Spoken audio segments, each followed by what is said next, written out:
You most welcome in Eduwiz Academy. उम्मीद करता हूं कि आप सभी बेहतर होंगे, स्वस्थ होंगे। आज जिस सब्जेक्ट को हम पढ़ने वाले हैं वो सब्जेक्ट है चाइल्ड डेवलपमेंट एंड पेडागोजी।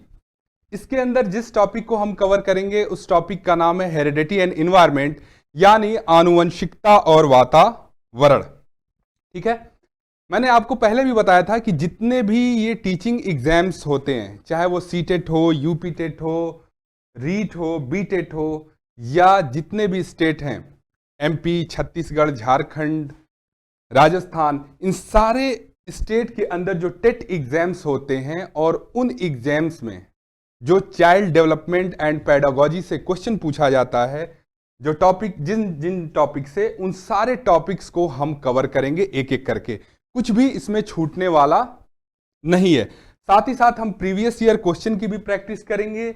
इसके अलावा हम मॉडल क्वेश्चन पेपर की भी प्रैक्टिस करेंगे और सबसे बढ़ के आपको हम एक सटीक नोट प्रोवाइड करेंगे जिससे आपको एग्जाम में काफी फायदा मिलेगा।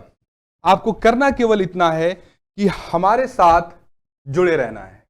ठीक है, मैंने पहले भी बताया था कि सीटेट एग्जाम को प्राइमरी और अपर लेवल पे 2 बार मैंने इस एग्जाम को क्वालिफाई किया है। ये मेरी मार्कशीट है दोनों बार की, और इसको बताने का केवल बस इतना रीजन है कि मैंने 1 मंथ की स्ट्रेटजी में इस एग्जाम को क्वालिफाई किया था, और वो जो मेरी स्ट्रेटजी रही थी, किस तरीके से मैंने मैनेजमेंट किया था कंटेंट का, किस तरीके से नोट्स बनाए थे, क्या क्या पढ़े थे मैंने, वो सारी चीजें मैं इन लेक्चर्स में आपके साथ शेयर करूंगा।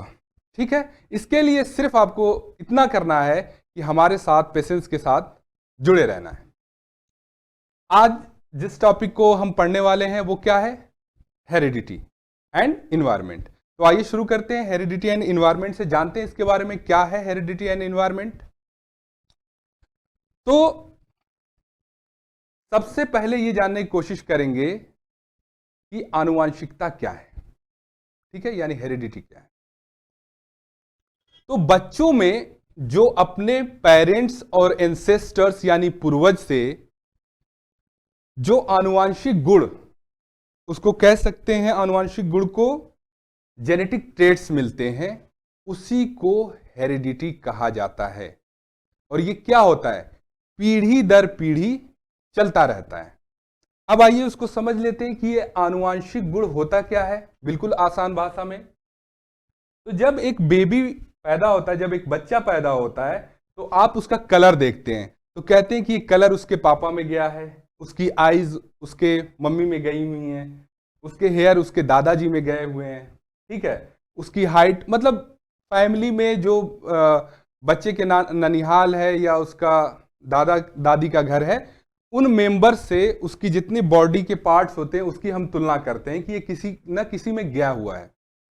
तो यही सारी चीजें क्या हैं? यही आनुवांशिक लक्षण हैं।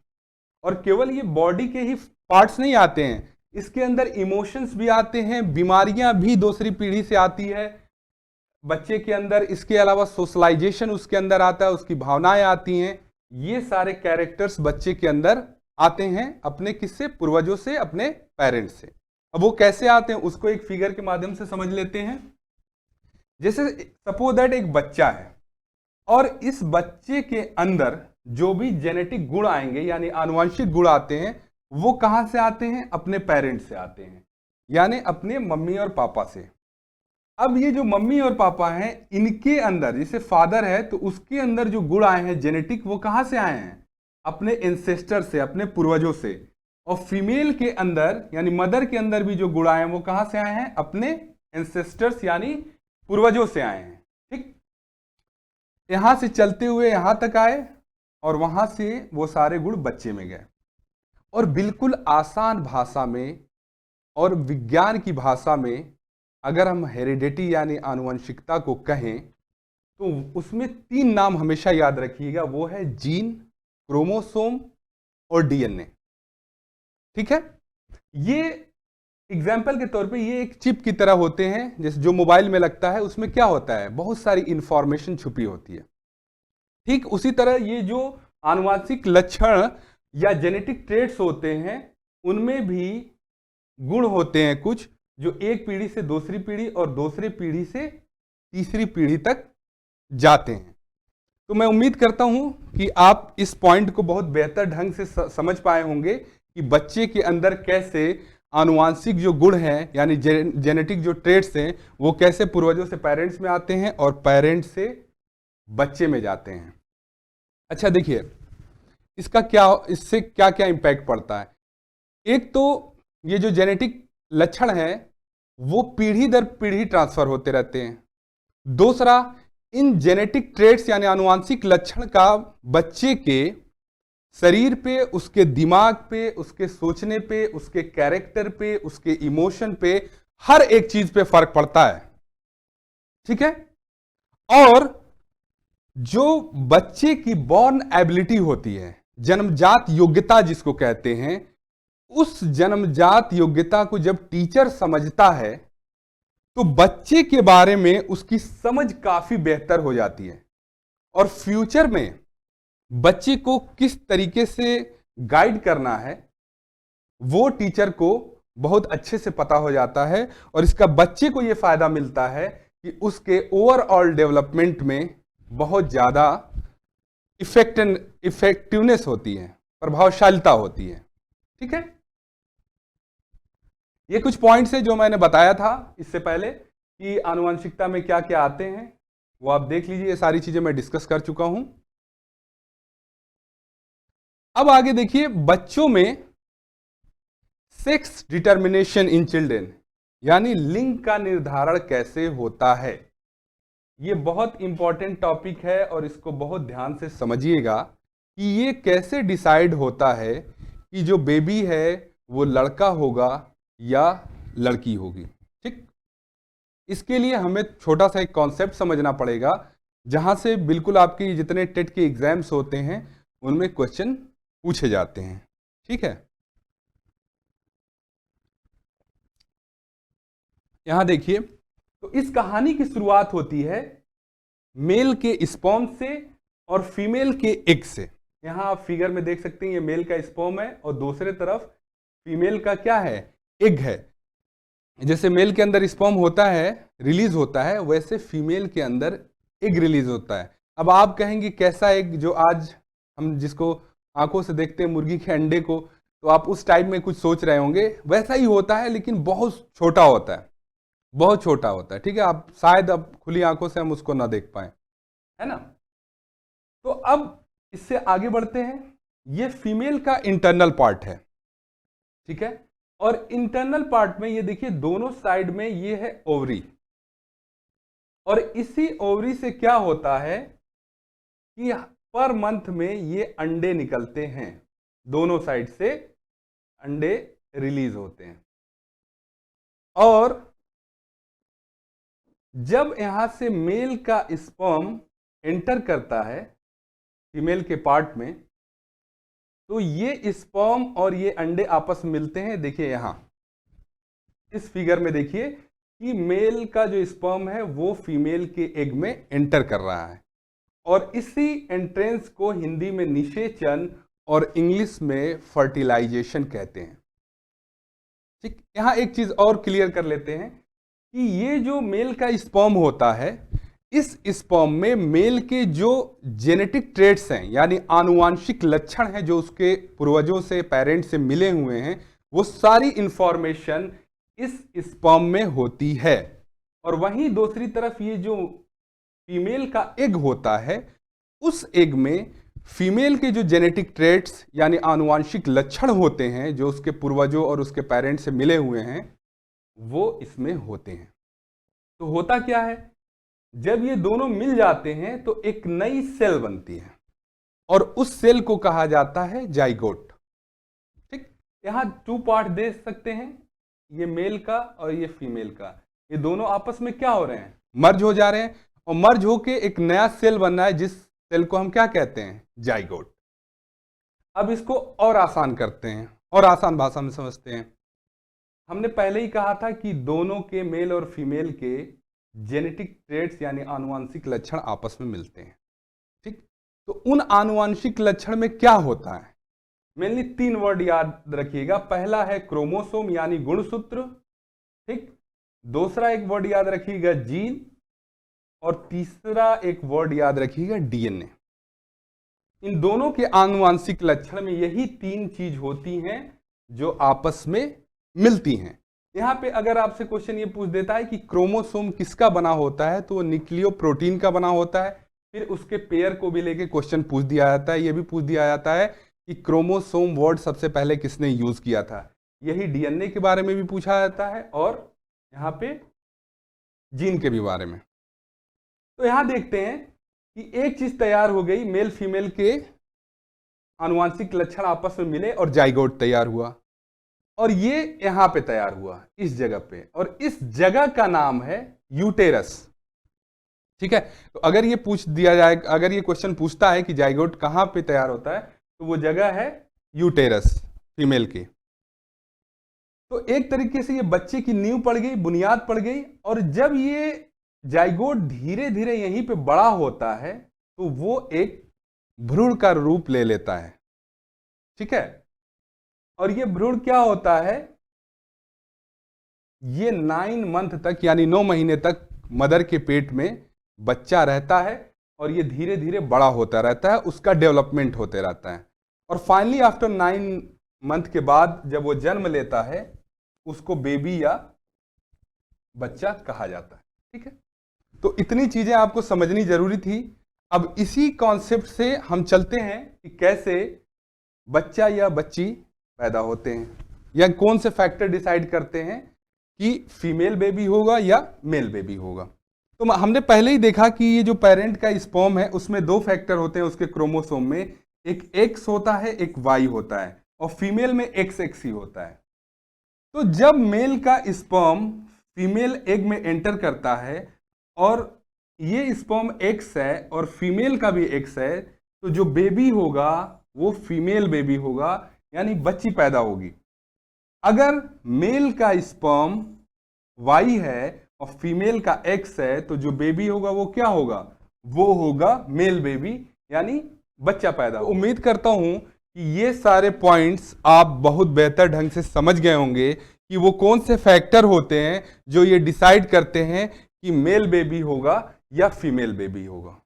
ठीक है, अब यहां पे कुछ चीजें मैं बता देना चाहता हूं कि जैसे अब क्वेश्चन पूछ लेता है कि क्रोमोसोम के कितने पेयर होते हैं।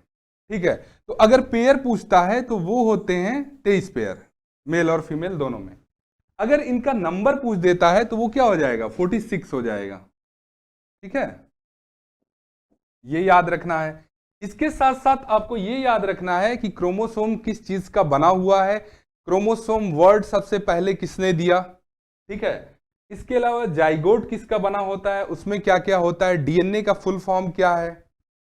ठीक है, जैसे डीऑक्सी राइबोन्यूक्लिक एसिड, ये कहा जाता है किसको, डीएनए को। ठीक है, उसके अलावा ये पूछ सकता है कि जाइगोट कहां पे होता है, तो वो है आपका यूटेरस। फिर ये भी पूछ देगा यूटेरस क्या होता है, ओवरी क्या होता है। तो ये सारे पॉइंट्स जो है यहां पे मैंने आपको बताए हैं, और वो आपको डिटेल में याद रखना है, क्वेश्चन यहीं से पूछे जाते हैं। ठीक, अब आगे देख लेते हैं। यह है कि बच्चे के विकास पर आनुवांशिक लक्षण का प्रभाव, यानी effect of genetic traits on child development. यानी ठीक है, बच्चा तो जो है उस बच्चे के ऊपर उसको जो आनुवांशिक लक्षण या जेनेटिक ट्रेट्स मिल रहे हैं, उसके दिल पे, दिमाग पे, उसके बॉडी पे, उसके सोचने पे, उसके कैरेक्टर पे क्या फर्क पड़ता है जेनेटिक लक्षणों का जो उसके पूर्वजों से मिला है। ठीक, तो आइए देखते हैं पहले कहां कहां फर्क पड़ता है। तो बच्चे के इनर पावर पे पड़ेगा, उसकी सोच पे, उसकी समझ पे पड़ेगा। ठीक, उसके बिजनेस एबिलिटीज, व्यवसायिक गुण पे पड़ेगा असर जेनेटिक लक्षण का, उसके समाजीकरण पे पड़ेगा, सोशल स्टेटस पे पड़ेगा, उसके बॉडी के जितने पार्ट्स हैं उस पे भी आनुवांशिक लक्षण का असर होगा, बच्चे के कैरेक्टर पे असर होगा, बच्चे के अंदर डिजीज जो आती हैं, बहुत सारी ऐसी बीमारियां होती हैं जिसको आप खानदानी बीमारी कह सकते हैं, एक पीढ़ी से दूसरे पीढ़ी तक चलते हुए आती हैं। ठीक है, तो वो बच्चे में बीमारियां भी आ जाती हैं, और जो बच्चे का ब्रेन है ब्रेन पे भी आनुवांशिक लक्षण का असर होता है।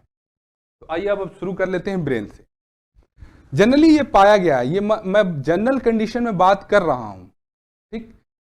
ये एक्सेप्शनल केसेस में देखने को मिला है कि जिन बच्चों के माँ बाप मंद बुद्धि हैं तो उनके बच्चे तेज भी हो सकते हैं, ये जरूरी नहीं है, लेकिन ये क्या है, अपवाद है। जनरली ये होता है कि अगर बच्चे के माँ बाप का ब्रेन तेज है, अगर वो साइंटिस्ट हैं या रिसर्च स्कॉलर हैं या वैसे भी प्रखर बुद्धि के हैं, तो उनके बच्चे भी तेज दिमाग के ही होंगे। और जिन पेरेंट्स का दिमाग सामान्य है या बहुत कम है, तो ऐसा पाया गया है कि उनके बच्चों में भी दिमाग की कमी पाई जाती है, ठीक है। इसके अलावा यही सारी चीजें बच्चे के शरीर में भी देखने को मिलता है। अगर सपोज दैट पेरेंट की हाइट ज्यादा है तो बच्चे की भी हाइट ज्यादा होती है। अगर पेरेंट्स की हाइट कम है तो बच्चे की भी हाइट क्या होगी, कम होगी। अगर पेरेंट्स का कलर यानी माँ बाप का कलर अगर फेयर है तो बच्चे का भी कलर फेयर होगा, और अगर माँ बाप का कलर डार्क है तो उसके बच्चे का भी कलर क्या होगा, डार्क होगा। इसके अलावा अगर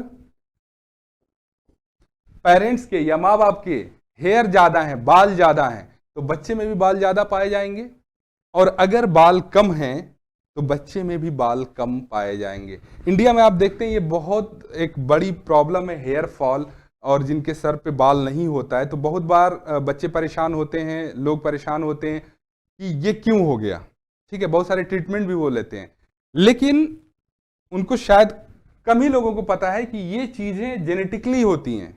अगर आपके पेरेंट्स में वो नहीं है तो आप में भी नहीं होगा। उसका ये मतलब नहीं हुआ कि सडन किसी रीजन की वजह से बाल झड़ने लगा, ये भी होता है, लेकिन मेन जो रीजन होता है वो जेनेटिकली होता है, ठीक है।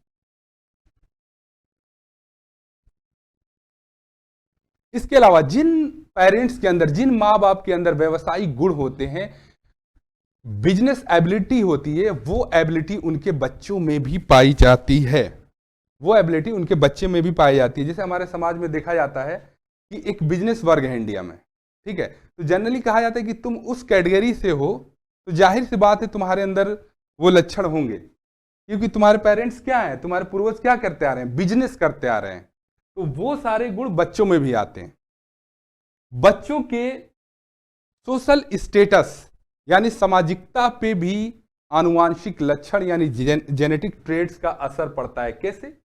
अगर बच्चे के माँ बाप समाज में एक प्रतिष्ठित व्यक्ति हैं, डॉक्टर हैं, इंजीनियर हैं, साइंटिस्ट हैं, आईएएस ऑफिसर हैं, ठीक, तो वो चीज बच्चे में भी देखने को मिलेगी, बच्चा भी उसी चीज को फॉलो करने की कोशिश करेगा, उससे प्रभावित होगा। इसके अलावा बहुत सारी ऐसी डिजीज हैं जो पीढ़ी दर पीढ़ी चली आती हैं, ठीक, और वो बच्चे में भी पहुंच जाती हैं। आनुवांशिक बीमारियां इनको कहा जाता है, जेनेटिक डिजीज कहा जाता है। कौन कौन सी वो बीमारियां हैं? तो वो है हीमोफीलिया, ये जो है इसके लिए रिस्पॉन्सिबल फीमेल होती है। इसमें होता क्या है कि बच्चे में ब्लड क्लॉटिंग नहीं होती है, यानी रक्त का थक्का नहीं जमता है। दूसरी बीमारी है कलर ब्लाइंडनेस। कलर ब्लाइंडनेस भी खानदानी बीमारी है, यानी जेनेटिक बीमारी है। और डाउन सिंड्रोम, ये भी एक तरीके की खानदानी ही बीमारी इसको कह सकते हैं। तो इससे भी बहुत सारे क्वेश्चन आते हैं, इसमें डिटेल में पूछ लिया जाता है कि हीमोफीलिया के लिए रिस्पॉन्सिबल कौन है, और इसमें क्या होता है हीमोफीलिया में, कलर ब्लाइंडनेस क्या होता है, कौन सा कलर नहीं दिखता है, जैसे बच्चा ग्रीन और रेड कलर में डिफरेंस नहीं कर पाता है इसमें, ठीक। इसके अलावा जो डाउन सिंड्रोम है उसमें बच्चे की आंखें तिरछी हो जाती है, मुंह खुला हुआ रहता है, सर उसका गोल हो जाता है, ठीक है। तो ये लक्षण आपको बिल्कुल कंठस्थ कर लेना है ना। इसके अलावा क्या बच गया? बच्चे का कैरेक्टर। तो जो बच्चे का कैरेक्टर है, अगर उसके माँ बाप, उसके एंसेस्टर चरित्रवान हैं, तो बच्चे के भी अंदर पूरी संभावना है कि वो भी एक चरित्रवान व्यक्ति बनेगा। अगर उसके पूर्वज भावनात्मक रूप से मजबूत हैं तो बच्चा भी मजबूत होगा, और अगर वो इमोशनली इम्बैलेंस हैं, कमजोर हैं, तो बच्चा भी इमोशनली कमजोर होगा। अब आइए इसको कंक्लूड करते हैं। इसमें हमने ओवरऑल ये देखा कि जो बच्चे के अंदर अपने माँ बाप और एंसेस्टर से जो गुण आते हैं, आनुवंशिक लक्षण आते हैं, उसका बच्चे की पर्सनैलिटी पे बहुत फर्क पड़ता है। चाहे वो उसका सोचने की क्षमता हो, चाहे उसके इमोशन हो, चाहे उसका कैरेक्टर हो, चाहे उसका बिजनेस स्किल हो, हर एक चीज़ पे फर्क पड़ता है। ये तो एक सामान्य परिभाषा है, लेकिन हमने इससे पहले भी एक चीज़ मैं बता चुका हूँ। वो क्या है कि ये ज़रूरी नहीं है कि जिस बच्चे के माँ बाप बहुत तेज तर्रार हैं या बहुत बिजनेस स्किल वाले हैं उनका बच्चा भी वैसा ही हो, लेकिन ये बहुत कम केस में होता है। जनरली ये होता है कि जो पेरेंट्स और एंसेस्टर के गुण होते हैं वही बच्चों में भी पाए जाते हैं। अब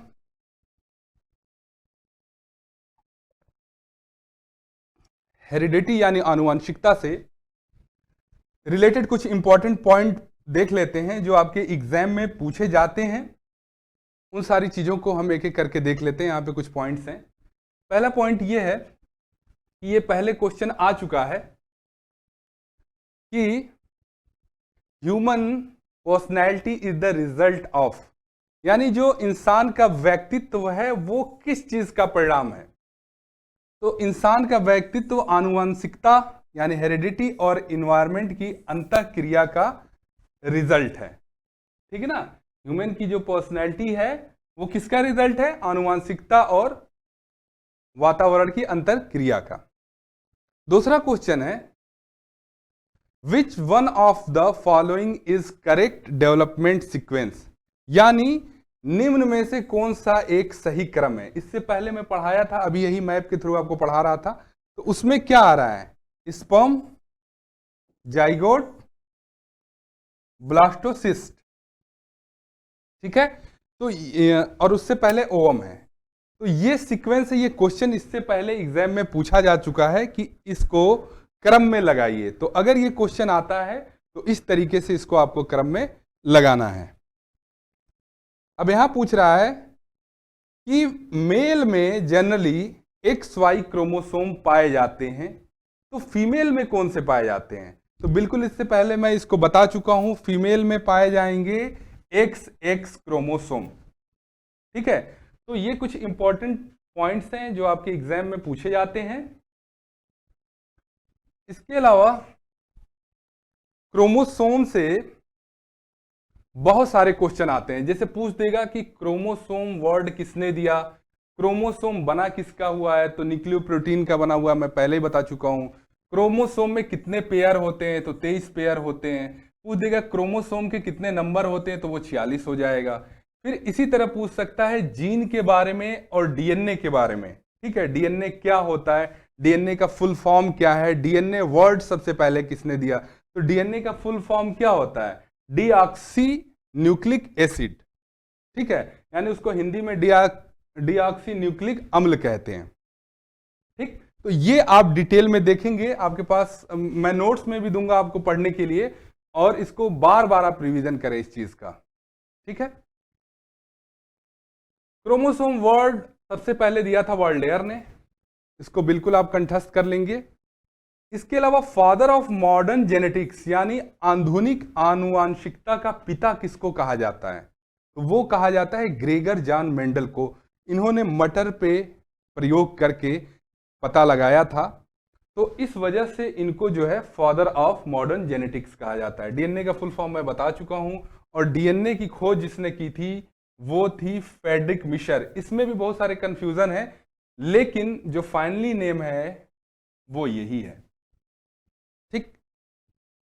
इसके अलावा आप जो जेनेटिक डिजीज हैं यानी आनुवंशिक बीमारियां हैं, हीमोफीलिया, कलर ब्लाइंडनेस, ठीक है, डाउन सिंड्रोम, तो उसके बारे में आपको डिटेल से पढ़ना है। ठीक है। ये नोट्स में मैं आपको प्रोवाइड करूंगा। एक एक चीज पूछता है कि उसका रीजन क्या है, किस वजह से ये बीमारियां होती हैं, इसका वाहक कौन है, मेल है कि फीमेल है, इस बीमारी में क्या होता है। ठीक। तो इस पे ध्यान देना है। इसके अलावा कुछ थ्योरीज होती हैं, ये सारे एग्जाम में नहीं पूछी जाती, कुछ कुछ में पूछी जाती है। जैसे डार्विन की थ्योरी हो गई, लेमार्क्स की थ्योरी हो गई, और मेंडल्स की थ्योरी हो गई। ठीक। तो उसको बहुत ध्यान के साथ बहुत डिटेल से पढ़ना है ताकि आपका कोई क्वेश्चन न रह जाए। और मैंने पहले भी कहा है कि मैं एक अलग से इसके अलावा वीडियो बनाऊंगा जिसमें आपको जितने भी टिट के एग्जाम होते हैं, C TET, UP TET, other state, UP, Jharkhand, Bihar, MP, Chhattisgarh, Rajasthan, Uttarakhand, उन सारे एग्जाम्स में जो क्वेश्चन पूछे जाते हैं चाइल्ड डेवलपमेंट एंड पेडागोजी से, उस एक एक को कवर हम करेंगे, और साथ में जैसे ये इंपॉर्टेंट पॉइंट है वो इंपॉर्टेंट पॉइंट्स भी मैं वहां पे डिस्कस करूंगा। आइए अब नेक्स्ट देख लेते हैं।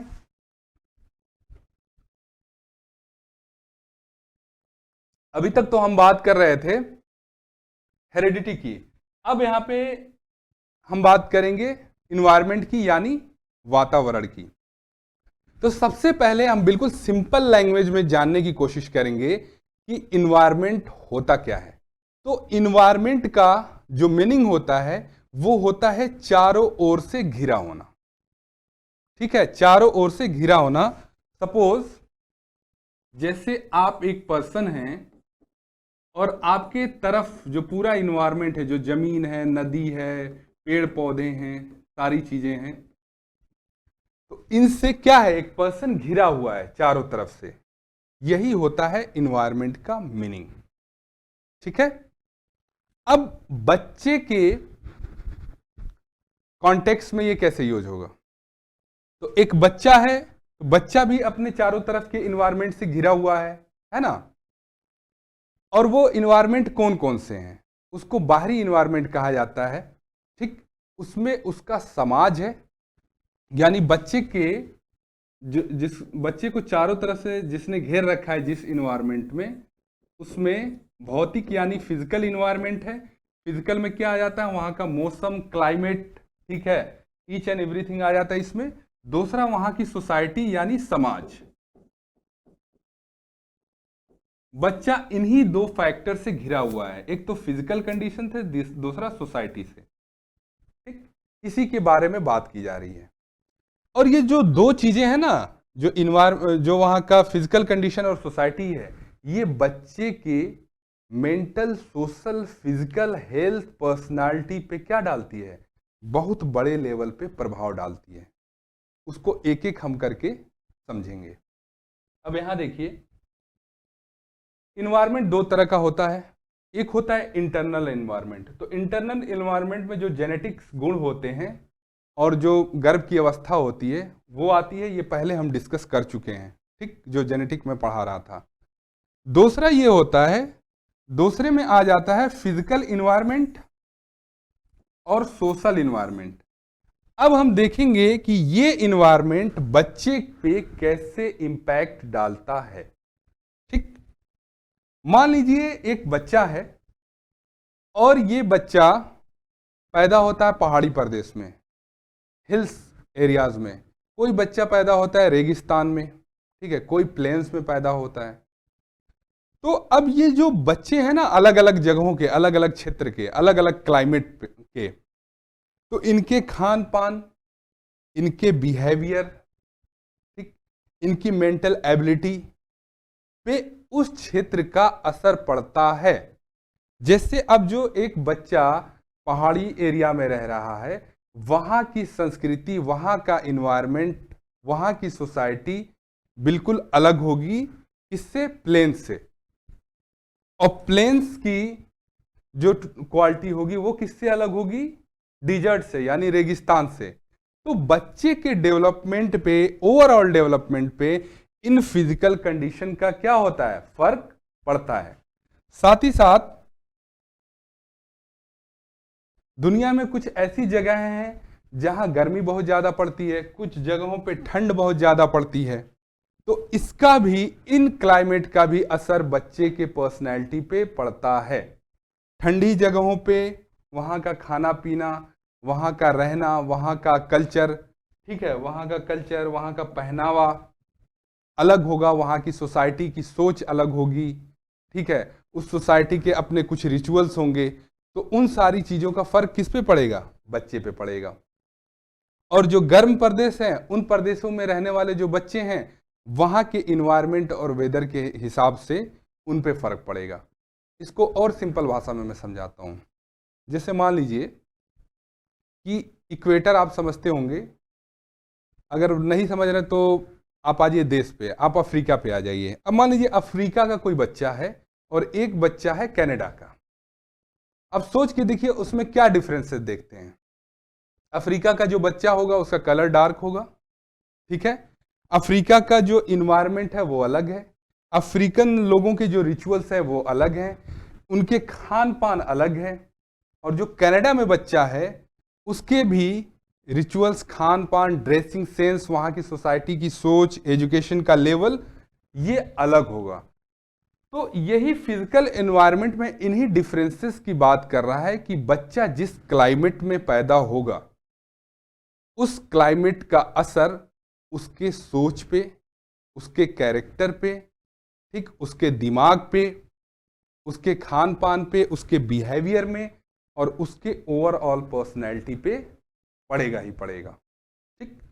वहीं दूसरी तरफ अगर हम सोशल फैक्टर की बात करते हैं, बच्चे के ऊपर सामाजिक प्रभाव की बात करते हैं, तो बच्चे का सोशलाइजेशन जो है, समाजीकरण, सबसे पहले कहां से स्टार्ट होता है? उसके फैमिली से, यानी उसके परिवार से। अगर परिवार के लोगों के द्वारा उसको अच्छा माहौल मिल रहा है, ठीक है, सिंपैथी मिल रही है, प्यार मिल रहा है, अच्छे स्किल मिल रहे हैं, तो बच्चा क्या करेगा? बच्चे के कैरेक्टर में भी वो चीजें देखने को मिलेंगी। अगर परिवार का, फैमिली का इन्वायरमेंट अच्छा नहीं है, बच्चे का पालन पोषण अच्छा नहीं है, तो बच्चे का जो व्यवहार है, जो पर्सनैलिटी है, वो फिर निगेटिव हो जाती है। तो इसलिए कहा जाता है कि सबसे पहले फैमिली के अंदर बच्चों की परवरिश सही हो, उसके बाद ही वो समाज में अच्छा बिहेव कर सकता है। अगला देखते हैं, फैमिली के अलावा नेबर्स यानी पड़ोसी, पड़ोस जो आसपास का, आसपास पड़ोस है, तो उस आसपास में अगर सोसाइटी के अंदर डॉक्टर, इंजीनियर्स, ऑफिसर, सीए, इस तरह के प्रोग्रेसिव लोग हैं, तो बच्चा भी कहीं ना कहीं उन्हीं को फॉलो करने की कोशिश करेगा, उन्हीं की जैसे बनने की कोशिश करेगा और एक सकारात्मक यानी पॉजिटिव प्रभाव बच्चे के ऊपर पड़ेगा। लेकिन वहीं सोचिए अगर उसके आसपास पड़ोस में शराब पीने वाले लोग हैं, लड़ाई झगड़े करने वाले लोग हैं, डेली मारपीट करते हैं और अदर गलत एक्टिविटी चल रही हैं, तो बच्चे के दिल दिमाग पे इसका असर पड़ता है और कहीं ना कहीं निगेटिव असर पड़ता है। तो इसलिए बच्चे के आसपास पड़ोस का सही होना जरूरी है। अगर बच्चा गांव में और शहर में, गांव का जो बच्चा होता है उसकी जो सराउंडिंग होती है और जो गांव की इन्वायरमेंट होता है, उस गांव के इन्वायरमेंट का असर बच्चे के पर्सनैलिटी पे, उसकी सोच पे पड़ता ही पड़ता है। अगर वही बच्चा शहर में पला बड़ा है तो वहां पे उस शहर की सोसाइटी के हिसाब से बच्चे के दिमाग पे, उसके बिहेव पे और उसकी पर्सनैलिटी पे असर पड़ता है और दोनों में कुछ ना कुछ डिफरेंसेस होते हैं, ठीक। अगर बात करें रीति रिवाज की यानी रिचुअल्स की, ठीक है, कस्टम्स की, तो इसमें भी बच्चा जिस सोसाइटी में रह रहा है उस सोसाइटी के अपने अपने कुछ कस्टम्स होते हैं, रीति रिवाज होते हैं, तो उस रीति रिवाज का असर भी इस बच्चे के ऊपर पड़ता है। इसके अलावा हम देखते हैं स्कूल एंड कॉलेज। बिल्कुल सही बात है, बच्चा अपने घर से जब स्कूल कॉलेज जाता है, ये स्कूल कॉलेज जब बच्चा जाता है तो स्कूल कॉलेज के इन्वायरमेंट का भी बच्चे के पर्सनैलिटी पे बहुत ज्यादा असर पड़ता है। अगर स्कूल में अच्छी एक्टिविटी होती है, अच्छा माहौल है, वहां एक सामूहिक भावना, एक साथ जुड़ के काम करने की भावना सिखाई जाती है, उसको वहां पे प्यार मिलता है, ठीक है, उसको अच्छे फ्रेंड्स मिलते हैं, ठीक, तो बच्चे के अंदर क्या होगा? एक अच्छी सोशल स्किल डेवलप होगी। लेकिन वहीं अगर स्कूल का इन्वायरमेंट निगेटिव है, वहां लड़के ठीक नहीं है, मारपीट करने वाले लड़के हैं, पढ़ते नहीं हैं, या टीचर का रवैया सही नहीं है, तो बच्चे के ऊपर भी उसका इंपैक्ट निगेटिव पड़ेगा। इसीलिए स्कूल कॉलेज के भी इन्वायरमेंट का होना, सही होना बहुत जरूरी है ताकि बच्चे का डेवलपमेंट अच्छे ढंग से हो। इसके अलावा इसमें एक टीचर भी बहुत इंपॉर्टेंट फैक्टर है, ठीक है। टीचर कि व्यक्तित्व का, टीचर के पर्सनैलिटी का भी असर बच्चे के ऊपर पड़ता है। कैसे पड़ता है? टीचर वो पर्सन होता है जो एजुकेशन के माध्यम से बच्चे को सोशलाइजेशन यानी समाजीकरण की शिक्षा देता है और उसके पर्सनैलिटी को प्रेरित करता है आगे बढ़ने के लिए। बच्चा जब स्कूल में होता है, कॉलेज में होता है, तो कहीं ना कहीं वो टीचर से भी बहुत प्रभावित होता है, उसकी चीज़ों को, उसकी आदतों को वो फॉलो करने की कोशिश करता है। सपोज दैट एक टीचर बहुत ईमानदार है, वो एक कुशल वक्ता है, एक बढ़िया स्पीकर है, ठीक है, उसका टाइम मैनेजमेंट बहुत अच्छा है, उसकी और भी आदर्श जो हैं वो अच्छे हैं, यानी उसमें बहुत सारे गुण हैं, तो बच्चा भी कहीं ना कहीं गुणवान होगा, उन चीज़ों को फॉलो करेगा। और अगर टीचर का कैरेक्टर नहीं अच्छा है, ठीक है, टीचर की स्किल नहीं अच्छी है, उसका बिहेव नहीं अच्छा है, तो बच्चे पे क्या होगा? उसका निगेटिव इम्पैक्ट पड़ता है। तो इसलिए टीचर को भी बहुत ज़रूरी है कि वो अपने व्यवहार को अच्छा रखें। इसके अलावा फ्रेंड सर्किल का भी बच्चे के डेवलपमेंट पे बहुत ज़्यादा असर पड़ता है। कैसे? बच्चा स्कूल जा रहा है, वहां भी उसके फ्रेंड्स हैं, बच्चा जिस मोहल्ले में रह रहा है वहां भी उसके फ्रेंड्स हैं। अगर वो फ्रेंड्स उसके प्रोग्रेसिव हैं, पढ़ने लिखने वाले हैं, स्पोर्ट्स की एक्टिविटी करते हैं, पेंटिंग करते हैं, कुछ क्रिएटिव इनोवेटिव काम करते हैं, तो बच्चा भी वही करने की कोशिश करेगा। कहा जाता है ना कि जो अब आपके आसपास जो खास 4-5 लोग होते हैं, उन्हीं में से एक आप होते हैं, क्योंकि जिन लोगों के साथ आप ज्यादातर उठते बैठते हैं, कहीं ना कहीं उनकी चीजें आपके अंदर धीरे धीरे आने लगती हैं, ये आपको पता भी नहीं चलता है। ठीक, तो अगर दोस्त अच्छे हैं तो बच्चा क्या होगा? प्रोग्रेसिव होगा, उसके ऊपर अच्छा इंपैक्ट पड़ेगा। अगर ग्रुप खराब है, अगर वो नशा कर रहे हैं, छेड़खानी करते हैं, मारपीट करते हैं, इस तरह की नेगेटिव एक्टिविटी करते हैं, तो बच्चे के ऊपर भी क्या पड़ेगा? निगेटिव इंपैक्ट पड़ेगा।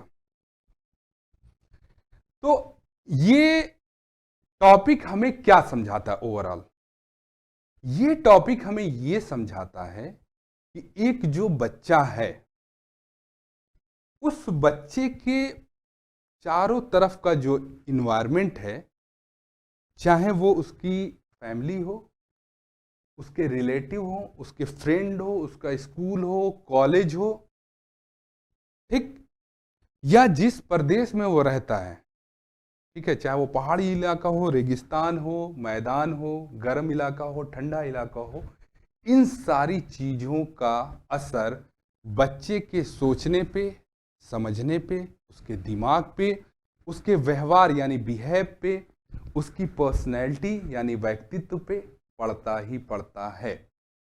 इसलिए अगर बच्चे को अच्छा इन्वायरमेंट मिलेगा तो बच्चा अच्छा काम करेगा, क्रिएटिव काम करेगा, प्रोग्रेसिव काम करेगा। और अगर बच्चे को अच्छा इन्वायरमेंट नहीं मिलता है तो वो फिर नेगेटिव जोन में चला जाएगा। यही चीज़ें आपको समझनी थी। और इस टॉपिक से कॉन्सेप्ट बेस्ड क्वेश्चन पूछे जाते हैं। जैसे सीधा क्वेश्चन पूछ लेता है कि बच्चे की पहली पाठशाला कौन होते हैं, पहला स्कूल कौन होता है? तो कौन होता है पहला स्कूल? वो होता है आपकी फैमिली, ठीक है ना। बच्चे का पहला जो स्कूल होता है वो होता है उसकी फैमिली। फिर पूछ लेगा कि ये बताइए कि बच्चे को जो फिजिकल इन्वायरमेंट प्रभावित करता है उसमें कौन कौन से फैक्टर आते हैं। उसके अलावा पूछ लेता है कि सोशल इन्वायरमेंट जो बच्चे को प्रभावित करता है उसमें कौन कौन से फैक्टर आते हैं। इसमें भी दो फैक्टर होते हैं, एक एक्टिव फैक्टर होता है, एक पैसिव फैक्टर होता है। तो वो सारी चीज़ें आपको जाननी होंगी और उस पर मैं क्वेश्चन प्रैक्टिस कराऊंगा, अलग से वीडियोस बनाऊंगा जिसपे हम उसमें इंपॉर्टेंट पॉइंट्स और क्वेश्चन को डिस्कस करेंगे।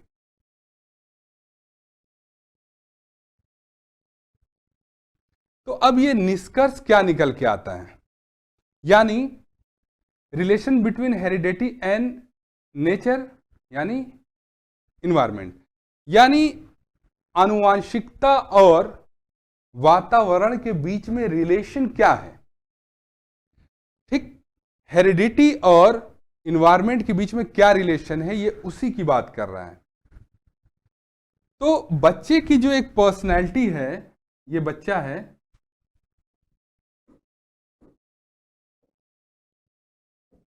यहां देखिए आप फिगर में, ये जो बच्चा है, बच्चे के डेवलपमेंट में उसके जो आनुवांशिक लक्षण हैं यानी जेनेटिक ट्रेट्स हैं, और जो उसके आसपास का इन्वायरमेंट उसको घेरे हुआ है, यही तय करेगा कि बच्चे की पर्सनालिटी और बिहेवियर को। आप समझ पा रहे हैं? पहले मैं इन्वायरमेंट में डिस्कस कर दिया था कि आनुवंशिकता क्या होता है। तो वो जो आनुवंशिक गुण है बच्चे के अंदर, जो अपने एंसेस्टर से आए, अपने पेरेंट्स से आए, और साथ ही साथ उसके चारों तरफ का जो समाज का, जो उसकी फिजिकल कंडीशन का, क्लाइमेट का जो इन्वायरमेंट है, ये तय करेगा कि बच्चे का ओवरऑल व्यक्तित्व कैसा होगा, वो किस टाइप का पर्सन बनेगा, उसका बिहेवियर कैसा होगा, उसकी सोच कैसी होगी, उसके काम कैसे होंगे। वो ये फैक्टर मिलके तय करते हैं, और इस पे सीधा क्वेश्चन भी पूछा जाता है। इसको और एक उदाहरण से समझ लेते हैं। जैसे एक अच्छी फसल के लिए क्या जरूरी होता है? अच्छी सीड चाहिए, अच्छा बीज चाहिए, और फर्टाइल लैंड चाहिए, यानी बहुत अच्छी जमीन चाहिए। तब क्या होगा? फसल बहुत उपजाऊ होगी, फसल बहुत अच्छी होगी। ठीक इसी तरह एक बच्चे के अच्छे विकास के लिए, उसके डेवलपमेंट के लिए अच्छे इन्वायरमेंट का होना जरूरी है, जिसमें उसका समाज, ठीक है, वहां की फिजिकल कंडीशन, उसकी फैमिली, ये सारी चीजें आती हैं। और साथ ही साथ उसको जो जेनेटिक ट्रेड्स मिलते हैं, आनुवांशिक लक्षण मिलते हैं, उसका भी अच्छा होना जरूरी है। तब क्या होगा? बच्चा अच्छा होगा। ठीक है, अब यहां पे ये आपका चैप्टर समाप्त हो जाता है। ठीक है, उम्मीद करता हूं कि जो कॉन्सेप्ट मैंने समझाया है वो काफी बेहतर ढंग से आपने समझा होगा। ठीक, इसमें मेनली मैंने कॉन्सेप्ट पे फोकस किया था, साथ साथ इंपॉर्टेंट जो फैक्ट्स हैं वो दिया, मैंने इसमें डिस्कस किया आपके साथ। और अब नेक्स्ट हम ये करने वाले हैं कि इससे रिलेटेड जो मैं एक अलग सीरीज चलाऊंगा वीडियोस की, उसमें हम इंपॉर्टेंट पॉइंट्स और क्वेश्चन को, ज्यादा से ज्यादा क्वेश्चन को डिस्कस करेंगे। प्रीवियस ईयर क्वेश्चन और जो क्वेश्चन, मॉडल क्वेश्चन जो आने की संभावना है, उन क्वेश्चन को आप डिस्कस करेंगे। इसके लिए आपको करना क्या है कि हमारे साथ जुड़े रहना है। नीचे हमारा कॉन्टेक्ट नंबर दिया गया है, टेलीग्राम नंबर है, व्हाट्सएप नंबर है, उससे आप जुड़ें। उन ग्रुप्स में आपको टीचर और एक्सपर्ट की टीम मिलेगी जो हर एंगल से आपकी हेल्प करेगी। ठीक, चाइल्ड साइकोलॉजी के अलावा सीटेट का जो और सिलेबस है, जैसे ज्योग्राफी हो गई, जीएस का पार्ट हो गया, इन्वायरमेंट हो गया, लैंग्वेजेज हो गई, उसकी भी हमारी क्लासेज चल रही हैं जो अदर टीचर्स पढ़ा रहे हैं। वो हमारे यूट्यूब चैनल पे आप जाएं, उसकी प्लेलिस्ट में मिल जाएगा। ठीक, तो इससे अपडेट रहने के लिए जो भी टेट के एग्जाम हैं, आप हमारे चैनल को सब्सक्राइब करिए, लाइक करिए और शेयर करिए। Thank you.